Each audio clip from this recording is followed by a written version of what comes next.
ఇవన్నీ మేమంత ట్రాన్స్పరెన్సీగా ఒక ప్రతిపక్ష నాయకుడు కూడా కాదు, ఎక్స్ సీఎంకి ఇవ్వాల్సిన గౌరవం ఇచ్చి Z+ సెక్యూరిటీ ఇచ్చి అంటే ఆయనకి ఇవ్వాల్సిన భద్రత కన్నా ఎక్కువ ఇచ్చి మేము పంపిస్తూ ఉంటే ఈరోజు బయటకు వచ్చి భద్రతా వైఫల్యం. ఎస్, నేను హోమ్ మినిస్టర్గా మాట్లాడుతున్నా.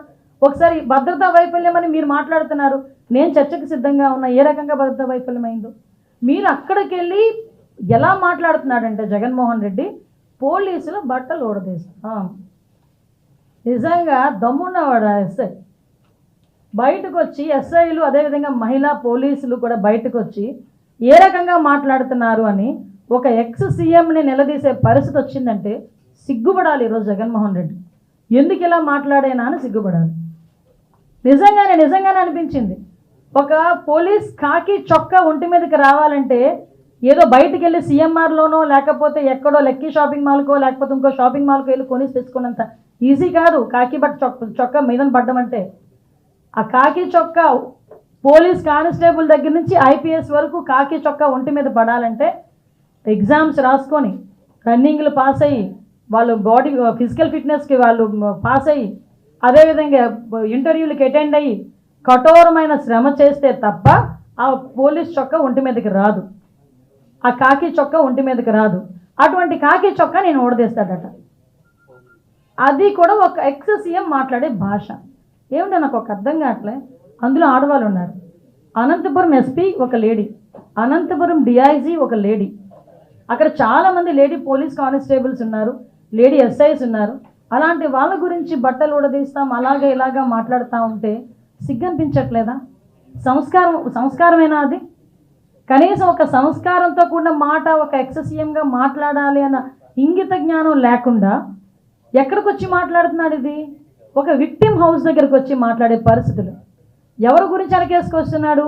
ఒక పోసాని కృష్ణమురళి గురించి, ఒక నందిగాం సురేష్ గురించి వెనకేసుకొస్తున్నాడు.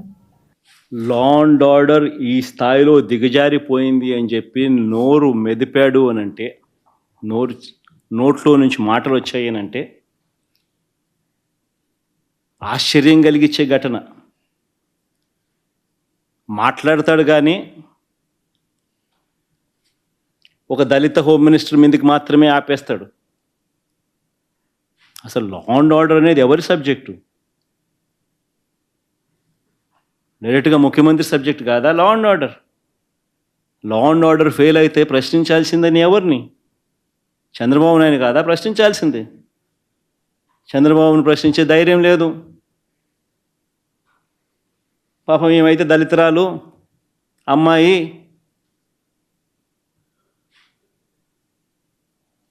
తక్కువగా ఉంది అని చెప్పి ఆమెను ఏమన్నా కానీ పడుతుందిలే అని చెప్పి అనడం ఎక్కడండి న్యాయం? నీ సొంత నియోజకవర్గంలో, పిఠాపురం సొంత నియోజకవర్గంలో తెలుగుదేశం పార్టీ నాయకుడు, కౌన్సిలర్ మొగుడు, కౌన్సిలర్ భర్త ఒక దళిత మహిళను తీసుకొని వెళ్ళి ఆటోలో డంప్ యార్డ్లో అత్యాచారం చేస్తే నువ్వు డిప్యూటీ సీఎంగా ఉండి ఏం చేసినావు? నీ సొంత నియోజకవర్గంలో జరిగిన ఘటన.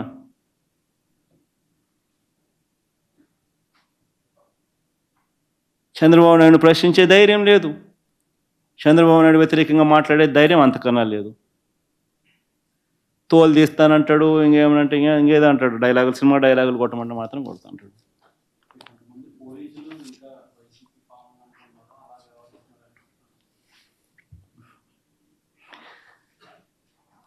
పోలీసులు వ్యవహరిస్తూ ఉన్న తీరును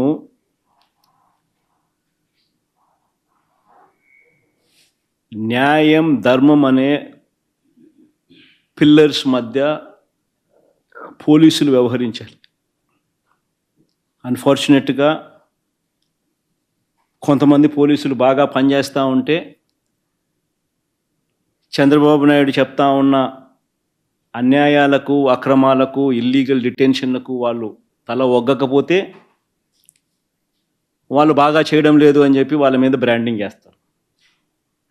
అదే వీళ్ళ ఇల్లీగల్ డిటెన్షన్స్, వీళ్ళు చెప్పినటివన్నీ తప్పుడు కేసులు ఇవన్నీ పెట్టే కార్యక్రమం చేస్తే మాత్రం వాళ్ళు పోలీసులు బాగా పనిచేస్తూ ఉన్నారని చెప్పి కితాబిచ్చుకుంటారు. నిజంగా న్యాయం ధర్మం వైపు ఉండాలి.